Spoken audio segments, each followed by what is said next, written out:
आज आपण आलोय कोकणातील एका अशा गुहेमध्ये. या गुहेतल्या स्वयंभू देवीसमोर हजारो वर्षापासून समई अखंड प्रज्वलित आहे. लोकमान्यतेनुसार असंही म्हणतात, जेव्हा छत्रपती शिवाजी महाराज कोकण मोहिमेवर असताना या देवीचा आशीर्वाद घ्यायला आवर्जून यायचे. तर आजच्या व्हिडिओच्या माध्यमातून या स्वयंभू देवीचं तेजस्वी रूप बघूया. इतिहासात ज्याला अनन्यसाधारण महत्त्व आहे हेच ते ऐतिहासिक दाभोळ बंदर. आणि या बंदराच्या अगदी बाजूलाच आहे हजारो वर्षांच्या कथांनी वेढलेलं दाभोळमधलं पांडवकालीन स्वयंभू चंडिका मंदिर. आणि हो, महत्त्वाचं म्हणजे या गुहेमध्ये कोणत्याही प्रकारच्या इलेक्ट्रिसिटीचा वापर केला जात नाही. या मंदिराच्या गाभाऱ्यात वाकून प्रवेश करावा लागतो आणि या गुहेत पाऊल टाकतात जणू काही हजारो वर्षांचा काळ मागे सरकतो अशी अनुभूती येते.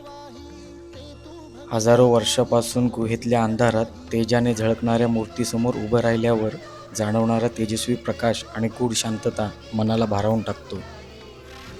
या गुहेतलं मंदिर म्हणजे श्रद्धा, इतिहास आणि रहस्यांचा संगम आहे. जग बदललं, साम्राज्य कोसळली, आधुनिकता आली, तरीही गडद अंधारात तेजस्वी प्रकाशातील चंडिका मातेचं हे रूप डोळ्यात न सामावणारं आहे.